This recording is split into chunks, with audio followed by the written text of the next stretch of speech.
Sister. So dear Thai, dear brothers and sisters, and of course, Sister Luong Nghiem.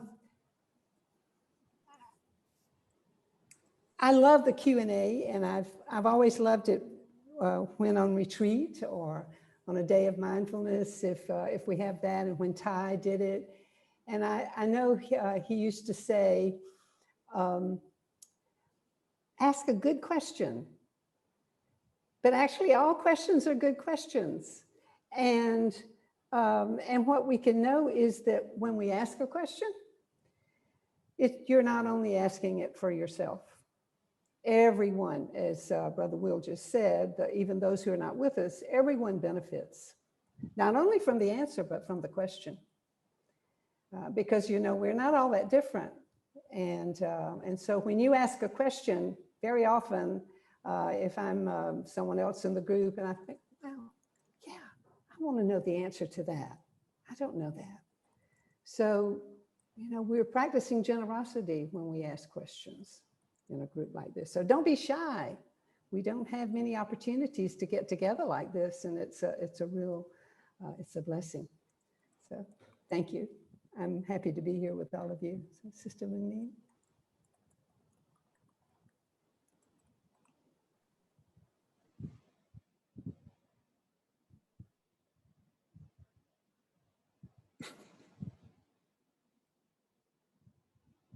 I'm not sure. Are we waiting for the question? Yes? Okay. Okay. So, Suko, would you like to share anything before we start? Or we can start.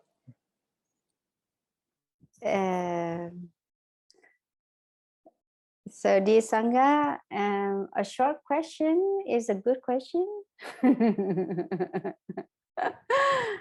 Usually, the question that it's, you know, it's come from our heart and relate to our happiness and our suffering.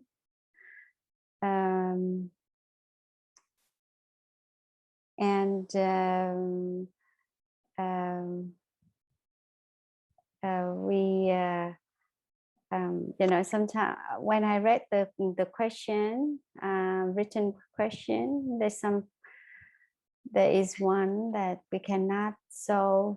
We cannot give the best answer right away.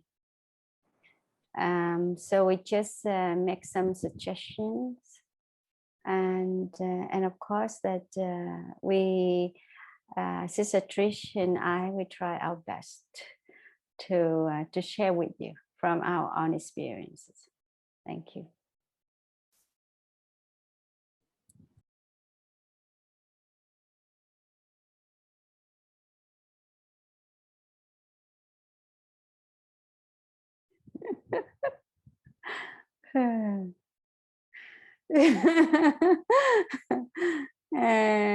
Okay. So, dear Sangha, do you know that you're very lucky that you have only one brother to reconcile? I have hundreds. And we're all different. We're all different.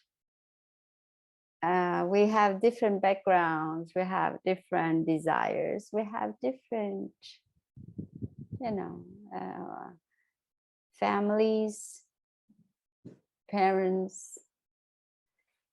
And of course, that when,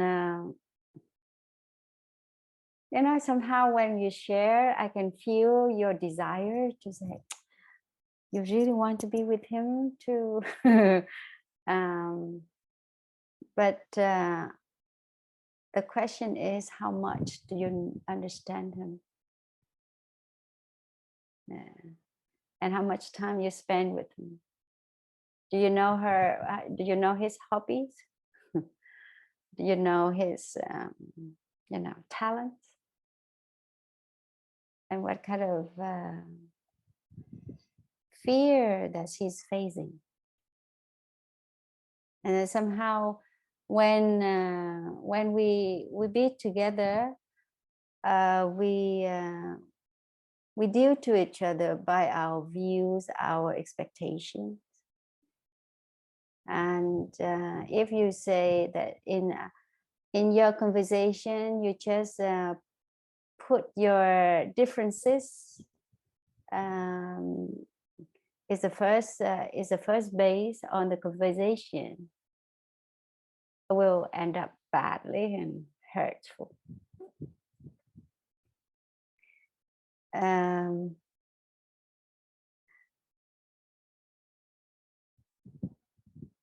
I have right now. I have in the Sangha right now. I have 100 younger sisters. 100, and I have to live with them every day. And everybody is so different.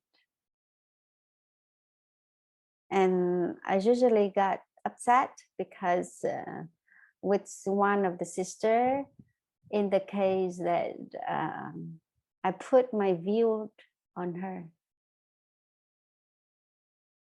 I expect her to be like this and or like that. Or in my mind, I think that way, you know, she is that person that I thought that I understand her. I thought that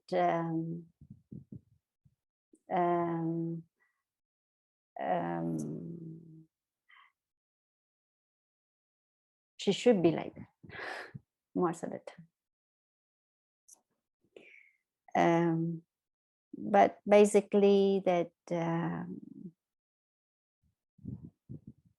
if you open yourself, open your heart to give way, to let him win in the conversation or in all the, you know, the argument, let him win. It doesn't hurt. But you have to maintain your calmness and your caring, your loving in a way that he can feel. You know, people, when they speak, they base on words. But if you want to get close to each other, you have to make each other's feel. You let him feel your presence. You let him feel your love in silence. You know, you don't have to say anything. Actions speak louder than words. That's why. For me, I give myself some time, space, just observe. You know, when even you write a lot of letter, but whenever you talk to him, it's just a fight. So your letter it doesn't mean a lot. You know, people wants to feel. People want to see your real action in your relationship. So I think that I hope that right now maybe it's an action of love and action of forgiveness.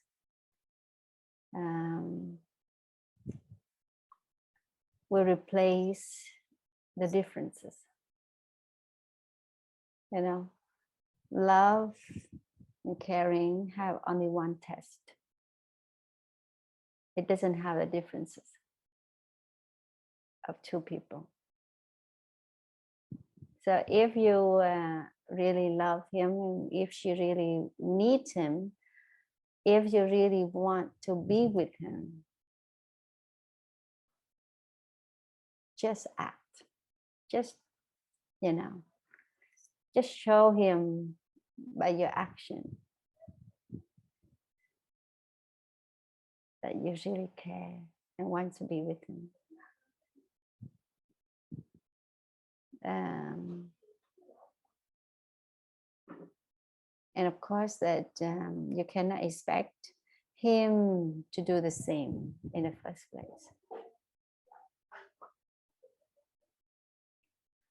You just do it without expectation about the result.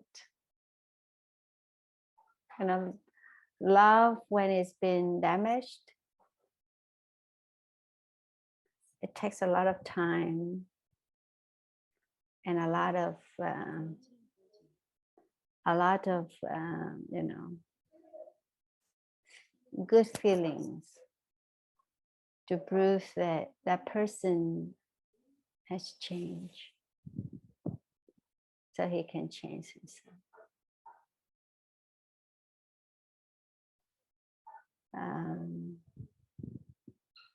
When I love my sisters here,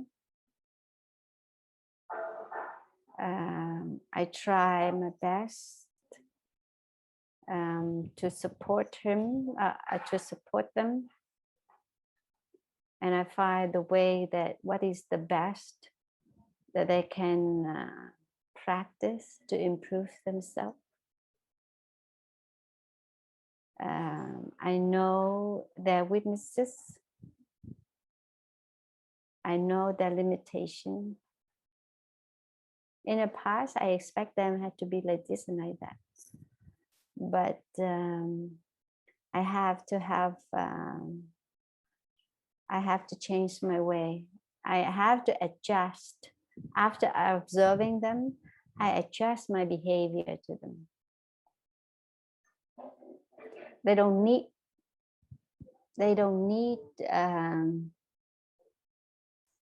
warnings. They don't need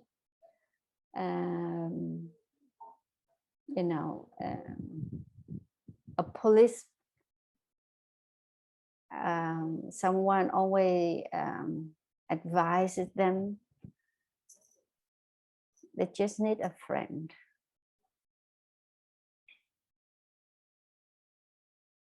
So I try my best to be their friend without judging, without complaining. And you have to train yourself to have capacity to let go of your disappointment about them. You have to let go of the, you know, the afflictions that they can cause you feel inside. And you have to, you know, for me, I practice being grateful to have them in my life.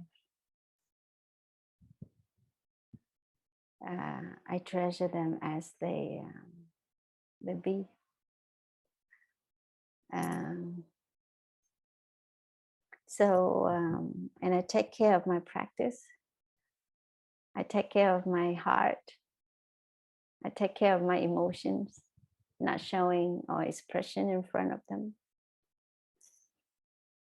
When I'm suffer, I would return to myself to take care of it. And when I calm enough, I'm cool, and my heart is open. So I can accept them when they make mistakes. You know, love, the art of loving somebody is very sweet, and it needs a lot of courage and a lot of wisdom. You need to be a wise person to know what you should do or what you should not do. So for me, you know, I feel grateful to have them in my life. So I can love them. Yeah, I just be a friend. Spend more time to play spend more time together to talk about, something he likes. And sometimes you can talk about what you like. Yeah, so it's not hard, but it needs a lot of patience, and then, give way to him.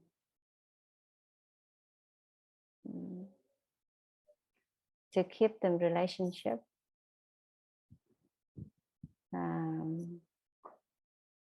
you need, what do you need? You need understanding. You need forgiveness. You need acceptance.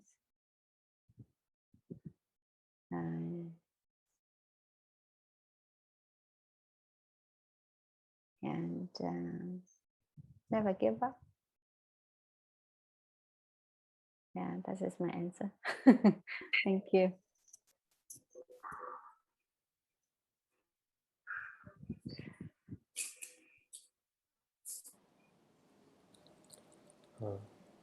So thank you, Sister Trish. Yeah. So dear Thai, dear brothers and sisters, I have a blood sister and 3 blood brothers, all older than I. We were each born of the same mother and father, but we were not parented for sure by the same parents. So right there is a setup, our belief, a setup for disappointment and expectation, I think, as we get older, because we tend to think, oh, well, we had the same mother, we had the same father, but actually not. And because mother was a different person when she had me than she was 10 years earlier when she had my sister. She parented my sister differently than she parented me. And so I've learned also, I have 2 sons and a daughter, all very adult people. And so I've learned through my experience as a sister and as a mother that the difficulties between siblings usually, at least in our case, but I've seen it in other families too, usually occur because of that different parenting that each received. So that right there can be a root cause for jealousy. Mother was kinder to you than she was to me. Or she let you do those things. She didn't let me do that. Oh, you got dance lessons. I didn't get dance lessons. Those kinds of things. And then when we're together, even as very adult people, the children inside of us take over. And we revert back to behaving toward each other the way we did when we were 13. And I have noticed that with my own children, who are they're middle-aged.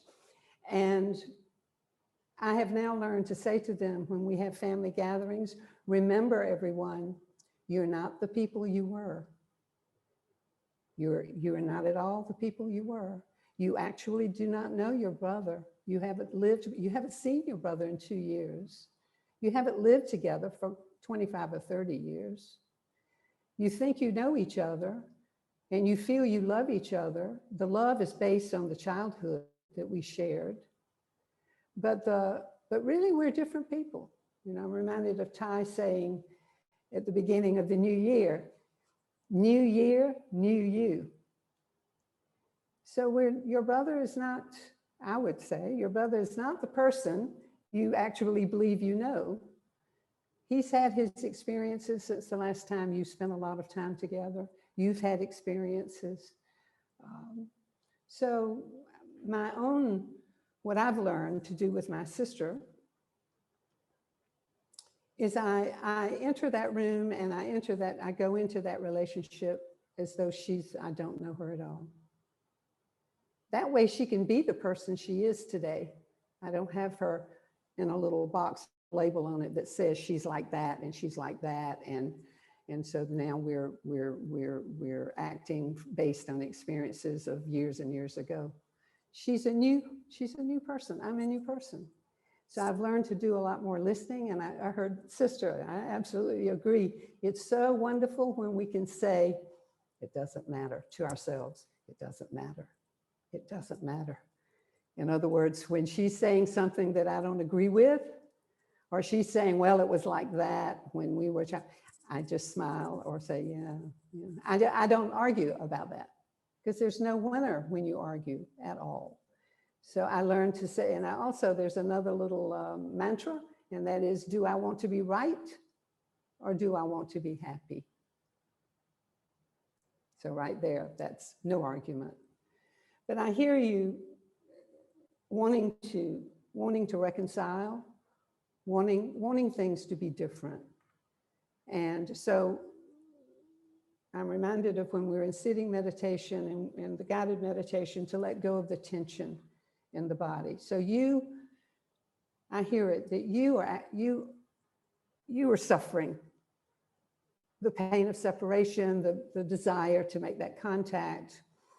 So the more you can let go of that feeling, that need, but it is his birthday. And if I were you, if it were my brother, I would keep it very simple. I would send him a card. I would say, I love you. I think of you often. Someday I hope we can sit down together and have a cup of tea or whatever. I'd keep it very simple. Because if you try to go back and talk about what happened 3 years ago, 5 years ago, forget about it. You'll never, ever agree on any of that. So that's finished. That's in the past anyway. So new year, new you. New year, new him. So you have an opportunity to make that overture, and maybe something happens, maybe nothing happens. Maybe he doesn't respond, and then you say to yourself, he's not ready. Yeah. But maybe one day he will be, when the conditions are there. Thank you.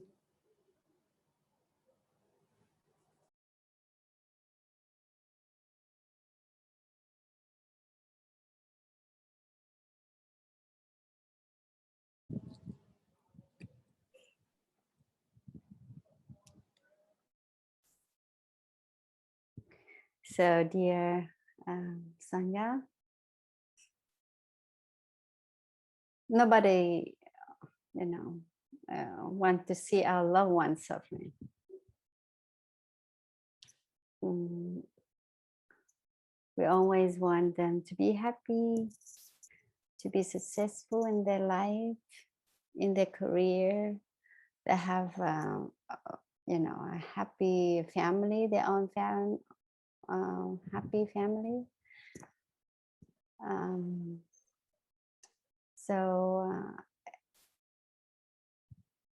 It's true, it hurts or when we see our loved ones depressed and doesn't know how to find the way out of their suffering, their difficulties. So when I read this question, first of all, I put myself in her situation. The person's asked the question. I put myself in that situation, and I asked myself, what will I do? And it's after I listened to Trish answer, I realized that because I live in the Sangha so long, and my spiritual sisters here, my nun sisters become my family. I don't really worry about my blood sisters and brothers anymore, you know. That's why I feel, you know, strange, because I know for me, I feel happy and feel at ease when I think of my blood family, my blood brothers and sisters. So if I see my loved ones depressed, I will feel sorrow, I will feel upset and hopeless if I cannot help. And it's true. And I feel suffer also.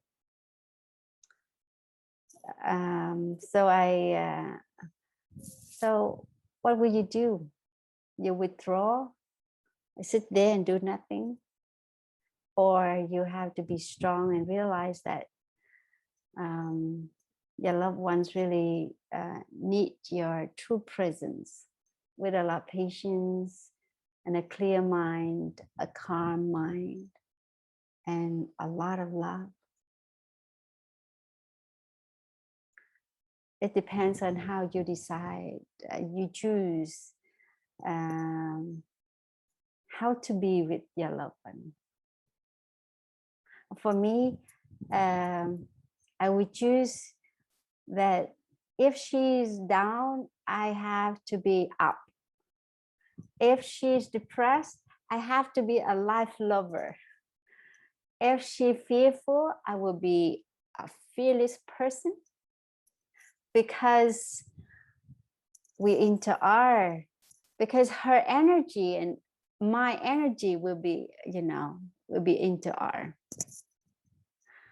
And this is, you know, this is because that is, this is not because that is not. So if I see my loved one depressed and I'm depressed too, all of us will, you know, drown in suffering. So the key is try to balance the energy, because mental formation, how we feel, what we call is a name like suffered, we call depression, we call is anger, we call is delusion. They are kind of energy. When, for example, when you feel angry, you have anger, you feel hot, you feel, you know, you want to do something to fight back. So anger or depression is just a name, but the foundation, they all energy. So for me, I will try to balance that energy. So if she depressed, I will practice be cool, be calm, and I let myself to be a source of love. So the first thing that for my practice, if I were you, I will first, I have to accept the reality that she depressed. Somehow we don't accept the reality. That's why we create this conflict in us. So I accept that. That's the first thing that I need to do. And I have to prepare myself that if she's depressed, she needs a lot of love and care. So I have to be you know, and praise her depression with my love. And I trust, and we have to trust our love, you know. Sometimes we know that we say that we love them, but do you trust your love and your care? And of course that for me, to make my mind be fresh and always be positive, I have to believe in myself also. I have faith in myself. I have faith in the person I love. So no blaming, no, pity feeling, and no expectation for wanting to be better right away. So I will if she feel bad, I have to train myself in such a way that I have to be positive person. To balance, the key is to balance the energy. And if I want to help them, so I have to know how to balance my own energy in me first, in order to balance my energy with them. So in our daily life, in my daily life, I will cultivate peace. I will cultivate calmness in me, and also to do something that make my presence to be helpful. We make our presence when we close to our loved ones, feel closed, feel safe, and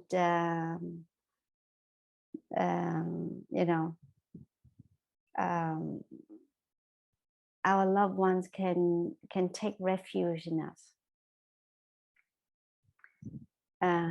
So we need a lot of courage in here, in ourselves also. So if you want to love your loved ones, you have to be a source of love for them when they're not at ease, when they're not happy.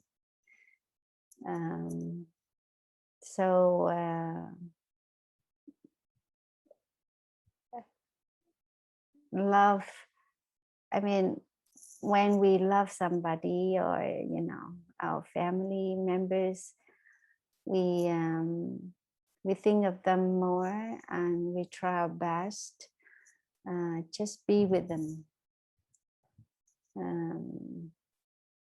So try different way. You have to find why she's depressed, what else that you can help for her to feel safe, what kind of obstruction that she has to deal with, what kind of thing that she's afraid of, and what kind of support that she really needs. You have to find out all of these things, and so you can support correctly, and don't create more problems for ourselves and also for her. So this is it takes a lot of time. It takes a lot of time. And of course that you cannot expect that she will be better soon. You never know. You just be there, and sometimes we want things getting better overnight, but everybody is different. So we have to understand her deep suffering, and also take care of your own suffering. So you, for me, to love somebody, to care somebody, you need to be present for her, for him, truly, and understand her suffering in a way that she feels safe and can share with you. Yeah.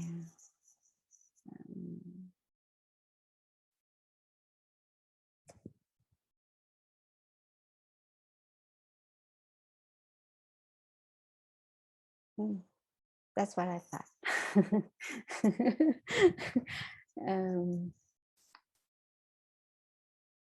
Truly, to love somebody is not easy. And to support them in the right way is not easy also, because as Helen say that everybody is different. We have we have so many differences. So to care, we need a lot of skills and be skillful. It's not easy. So the thing is, you need to take care of yourself well, be healthy, be happy, be positive, and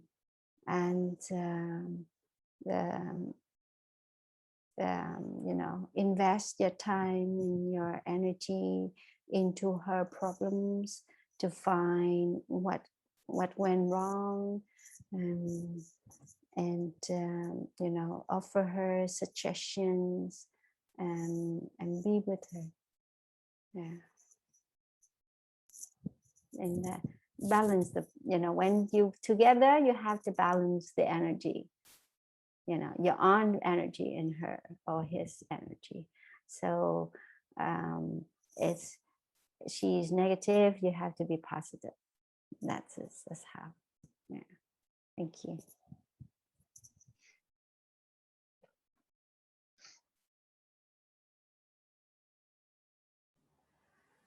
I don't think I have a lot to add to that, because Sister really, she covered it. I love that, and I know it to be true, about balancing the energy. Whether you're talking about energy that manifests as depression or anger, sadness, whatever it is. The world does need more smiles. I think I do want to emphasize, though, that to balance that energy requires, well, we heard Sister saying it, it's not easy, requires your own practice, it has to be real. You can't, it won't work to try to prop somebody up by being cheerful because you feel they need to be propped up. So what I think I have learned about a lot of things is that there's nothing wrong. There's really nothing wrong with being depressed. We all have a path to walk, and it's painful to see those we love. It's painful to read the news about people we don't even know, just to know how much suffering is going on. But when it's right in front of us with someone in our family, that is, to hold that boundary, to not get sucked into that energy and into that feeling of, oh, poor thing, something is wrong. Well, not poor thing, nothing is wrong. We don't feel, I have another mantra, and it is, very often when things look really bad, that's when they are at their best. That's when the best stuff is happening. That's when change, healing, and transformation is taking place. So we're not here. I don't believe we're on the planet to be happy 24/7. We have to feel that suffering. And right now, in your case, you're feeling the suffering. You don't really know. It looks like she's depressed, but actually I hear it as you're suffering too. And so I suggest that you have to take care of yourself, pay attention to your life, take care of your happiness.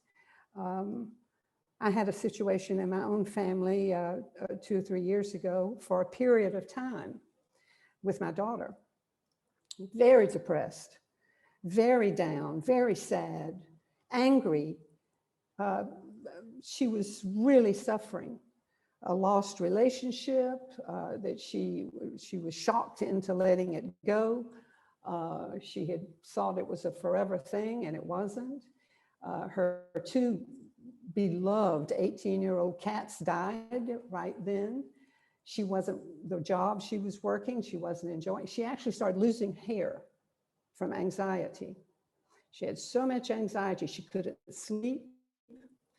Well, I am so thankful to Buddha and the universe that I was in Vietnam and she was in the US, because I could genuinely live my life and continue to do what I was doing, not lose sleep. She knew I was here. We had all the technology. And so the message that I was really giving her was, Leslie, you can do this. So I actually was empowering her instead of hovering over her as though she was a wounded bird. I was saying, you can fly, you can learn to fly. And wow, did she ever. It took her 2 solid years of a lot of suffering and learning to really be alone. So now she loves herself. She really enjoys solitude. It's okay if somebody's there. It's okay if they're not there. Oh, she has transformed, but she had to go through a really difficult period, and she would tell you that herself. It was like she went through some sort of fire, but boy, she came out the other side. Everyone doesn't come out the other side, or for some people, it takes a lot longer. Some people live their whole lives in a down mood, and you know what? I don't know, karma, I don't know what it is, but we can't live someone else's life for them. We can't walk their walk for them. But as Sister said, we can be there, we can love them, we can listen to them. We can let them know that, yeah, you can call me. But then if they start leaning on us too much, I've had that in my life, where I've just not answered the phone sometimes. Say, let her realize that she can handle this by herself. You know, she doesn't need to call me every time something is not quite right in her life. I had that with a friend for a while, and that worked out. So that's about setting boundaries and taking care of yourself. So making yourself available, but only at the same time with the understanding, your own understanding of your own limits. I don't know if any of that made any sense, but anyway, I hope so. Thank you for listening. Thank you for the question, whoever asked it.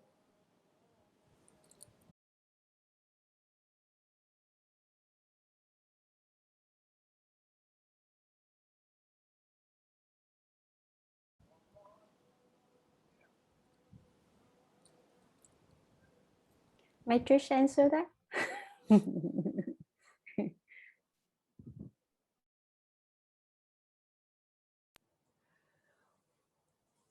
Well, the way I hear that,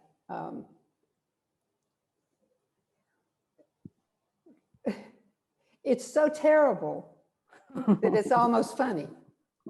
And so when it's, you know, I don't mean to be insensitive. I'm certain that as a daughter who in the moment her mother's saying, you know, you're trying to kill me, I know you're trying to kill me.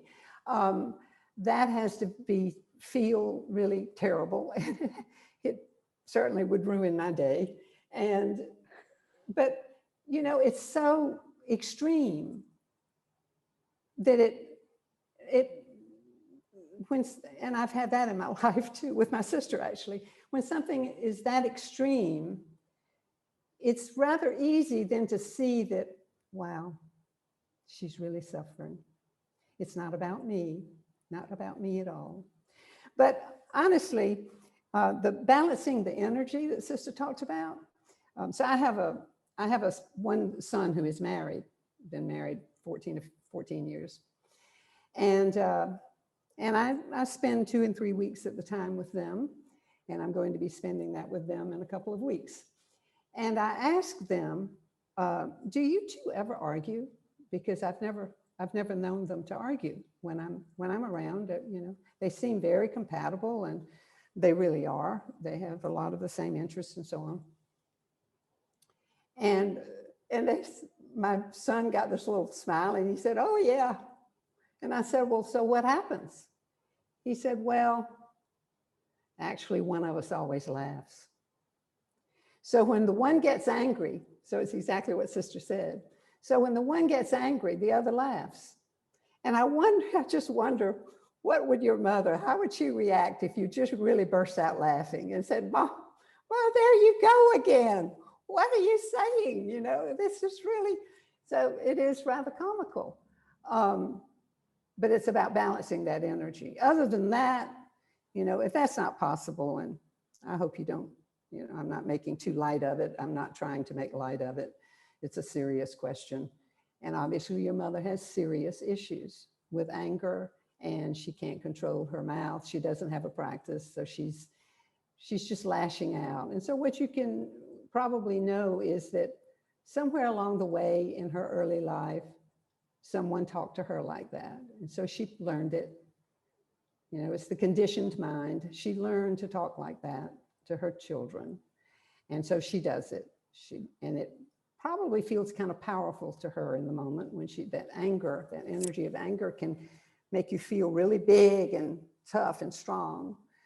And so maybe you just, you know, if you can simply see that this is not about you, so you don't have to suffer. You don't have to suffer. Just say, "Okay, Mom, I hear you. Okay. You know, not going to argue with that. I'm not going to let it ruin my day, you know, because it's every day, and, you know, life is short. I don't want every day ruined." So if you change, if you ever took algebra, that math, if you change, she will change. So if you change the way you respond, whatever that is right now, do something different. And when you do that something different, she will have to do something different. When you change one side of the equation, the other side has to change. There is no way that it will stay the same. So one way to have an effect on others is, in fact, the major way to have a major effect on the world is to change yourself. And in fact, that's really the only way to have a real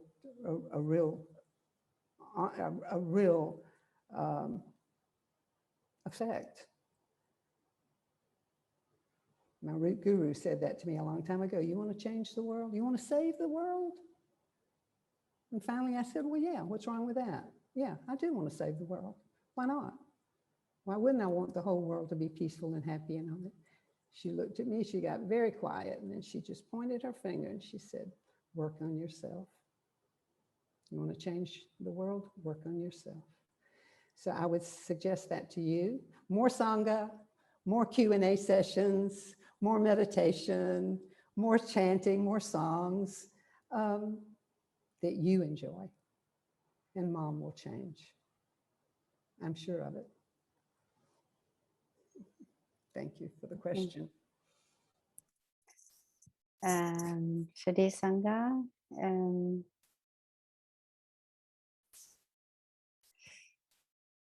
yeah, when I read this question,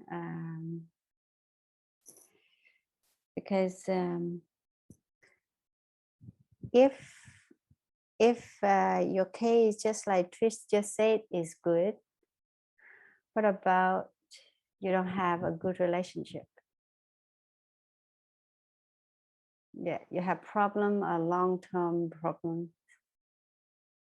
Something happened between you and she didn't feel safe, you know.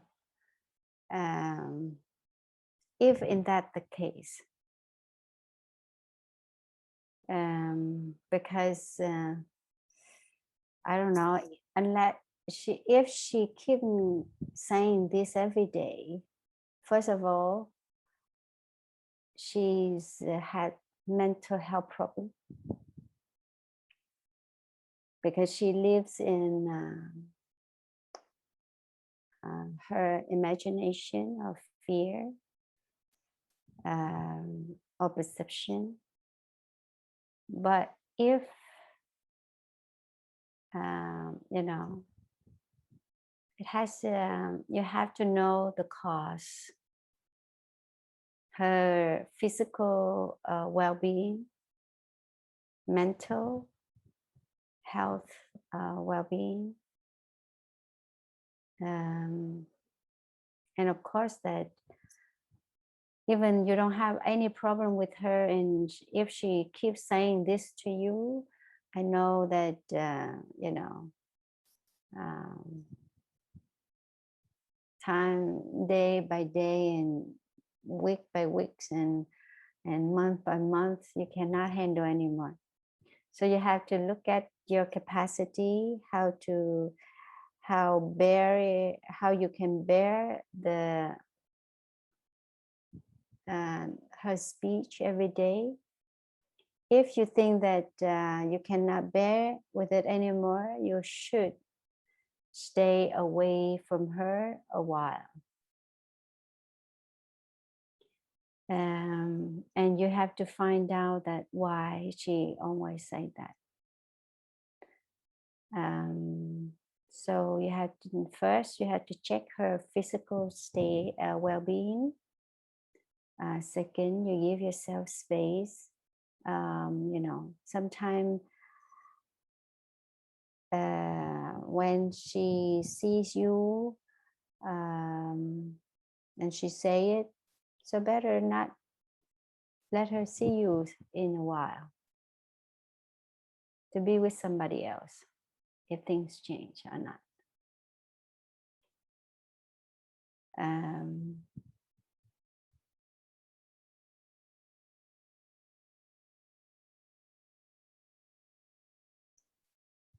And you have to check out, is it you are the one that make her feel that way. I have two friends who are blood sister, and they have problem in childhood because of jealousy. The parents love this one better than the others. And they grew up with that kind of behavior until they over 30 years old. The younger one, when she looks at her sister, she said, "Oh, she's trying to kill me."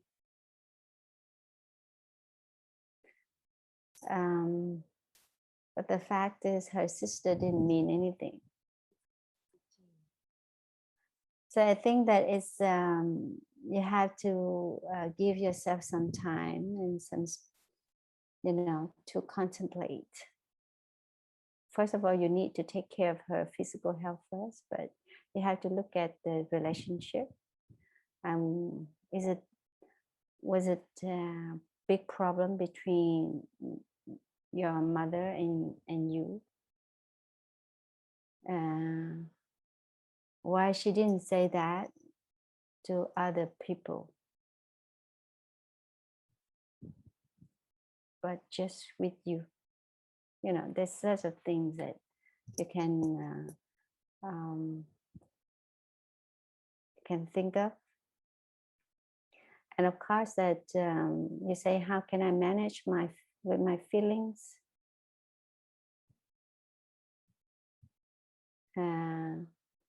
Don't see her in a while, you know, give yourself a space and return to yourself much more. That's what I suggest. But, you know, in a short questions like this, we cannot see the whole picture. And, you know, maybe Trish and I just answer just part of it. But the real true story is just only you know. So you have to find, we know that you suffered. So you have to find your suffering, the cause of your suffering. and her suffering, and what went wrong. You know, for me, that if my mother say that to me for no reason, it's impossible. If she's normal. So, because if you, especially a mother, you cannot say that if she doesn't have problem. So check with her, make sure she's okay, and you don't show up often when she's angry. Give her some space also, and also protect yourself. It's not from, you know, from her speech, but protect yourself from, you know, create more gap between, a bigger gap between your mother and you, and try to help her. And I'm sure I feel sad if my mother said that to me. Very sad. Extremely sad. Because everybody needs love.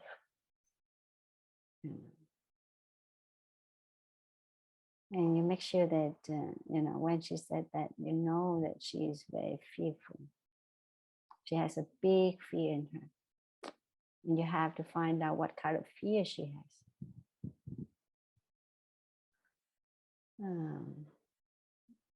Yeah, so maybe later, after you listen to us, to our answer, you just go step by step, take care of her health, give yourself space and her space. Instead of you take care of her, you ask somebody to take care of you, of her first, and find out why she, what kind of fear she's having, and what kind of problem, what went wrong between you. You know, this kind of things you need to work out first. And then later, you can write to me or you to Trish what you found out. And if you want a continued answer after you share, we're happy to do that. Yeah.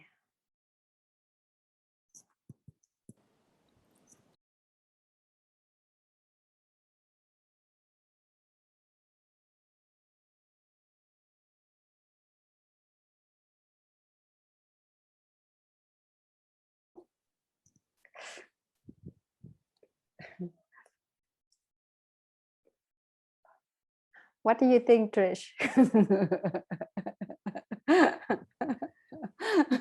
I think parenting is a big job, but there isn't a better one in the world.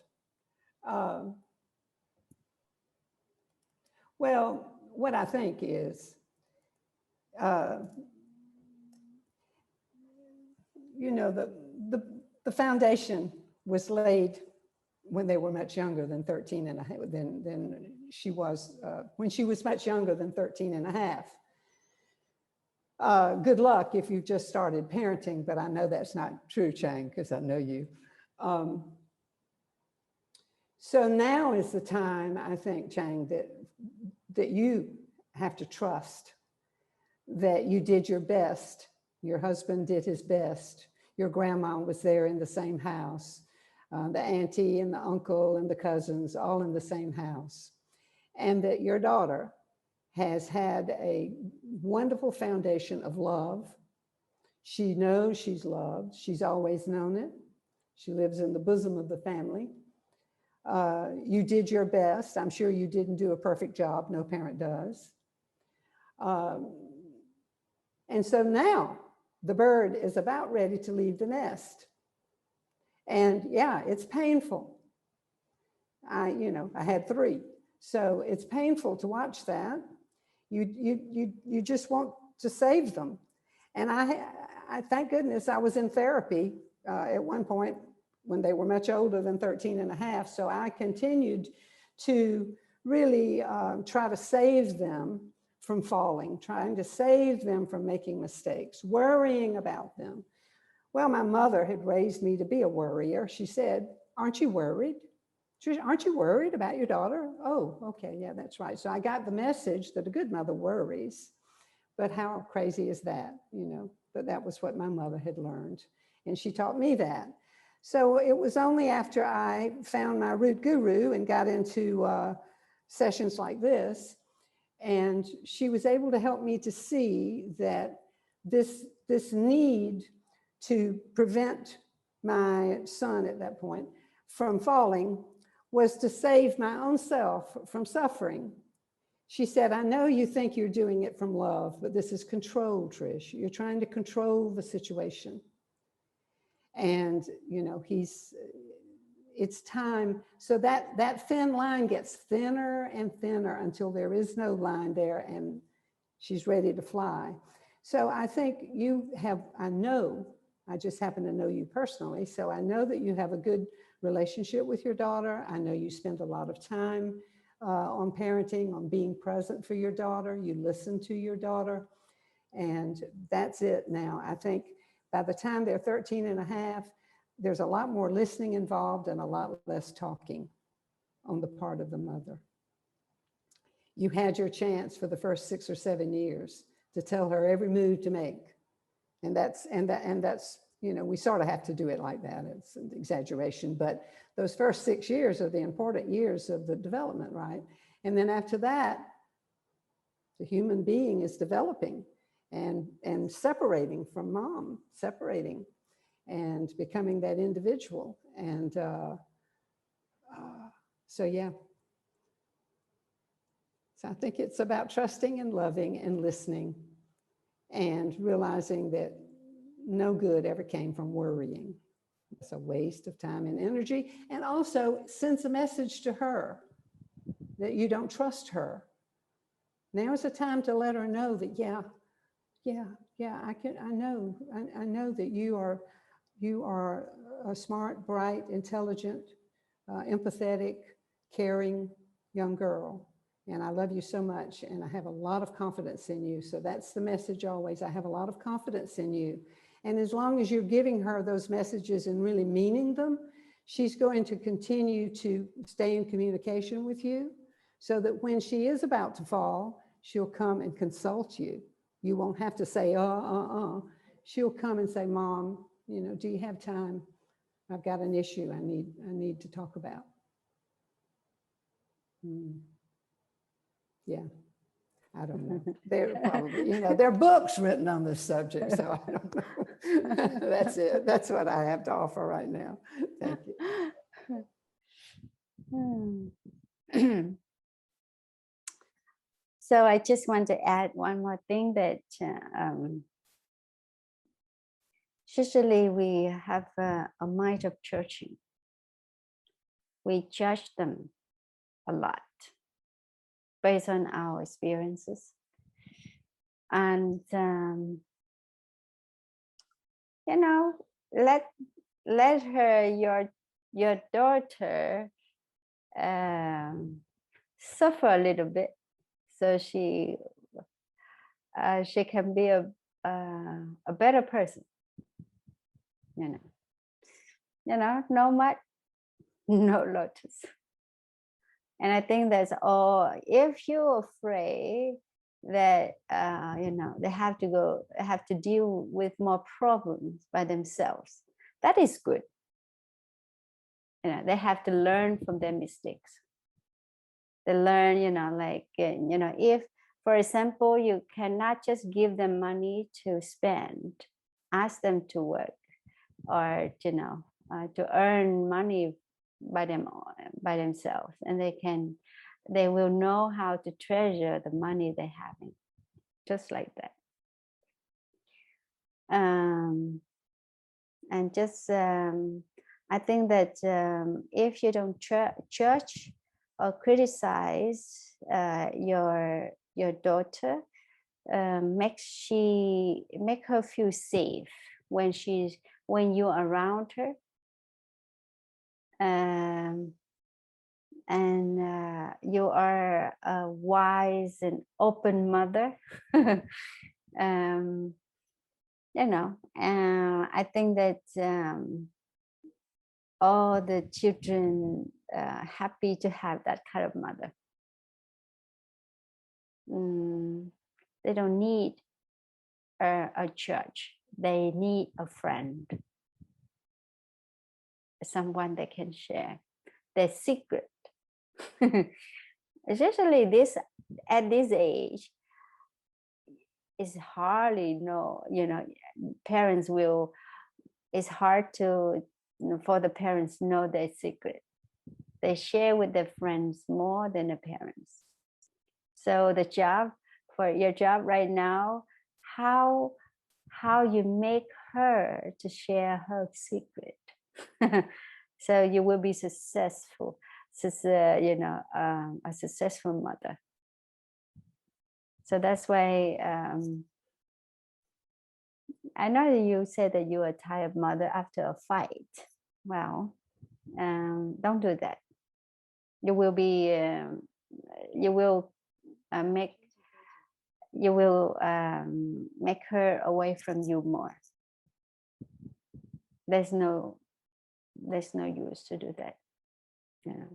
So the key is make her feel safe when you are around.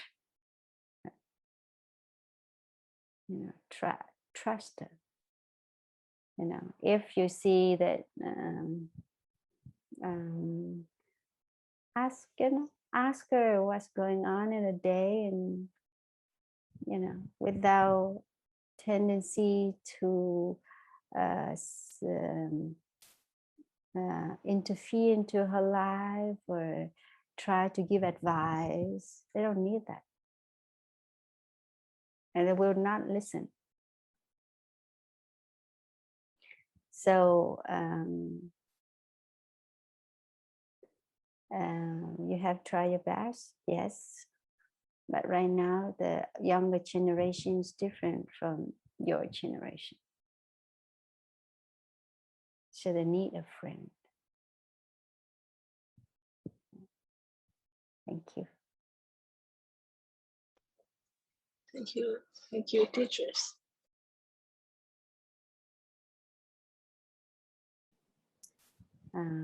So dear Sangha, thank you for all your questions. Time goes by so fast. I think that our loved ones, our family members, don't know the practice. So we're very lucky to know the practice. We know how to return to ourselves. We know how to just be calm by follow our breathing. We know that we very interconnected. When you practice, you're calm, you make everybody's happy, everything will be okay. And try to, I think that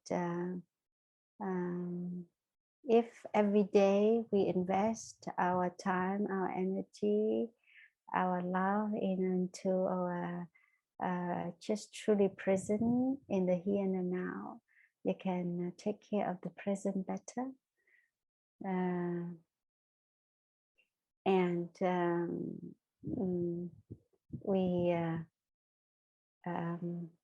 we know that we cannot force anybody to follow our views, or we cannot expect things happen the way we would like them to be. We just the only thing we need is we take a good care of ourselves to be healthy, to have a very clear and happy mind, open also, and accept people more. When your heart has a lot of space to include people, it will be very helpful for ourselves and also our family. And thank you, and try to practice regularly so you can see yourself much more and understand your own suffering. You only can understand others' suffering unless you understand your own suffering. So thank you so much.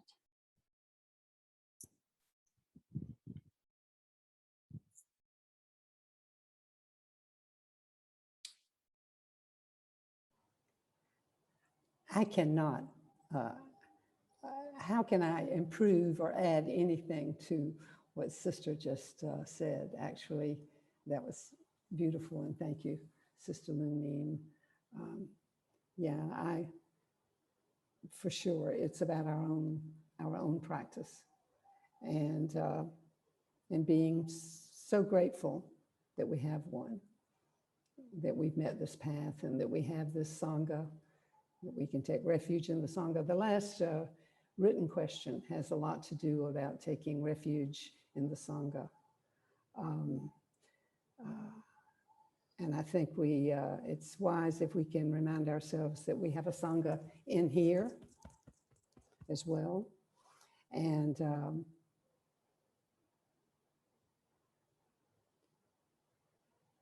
focus on the practice not only of gratitude, but patience. Because there's, I think, in that question and also many of the others, the questions seem to be focused on how to make something be different out there. Someone, change someone, help someone, fix someone, make it be different. And for that, it's the practice of patience. Because what we're really saying when we're saying that is, when we're even asking these questions, we're saying, I can't be with it the way it is right now. It's uncomfortable, or I'm suffering, and I need some relief. What can I do? You know, if I can just do something to help this person out here, she won't be suffering, then I won't be suffering. But you need to turn that around and address your own personal. I need to address my own personal suffering first. So that's the taking care of myself, loving myself, being patient with myself, and then I'm patient with others. And let others live their lives. And as Sister said, let them make their mistakes. Let them have the mud. We have to have the mud. It's not a bad mud. It's a good mud. It produces beautiful flowers. Just look at all of you. So that's it. Thank you so much. I've enjoyed the evening. Thank you for these heartfelt questions. Yeah. Thank you, Sister, for letting me be a part of this.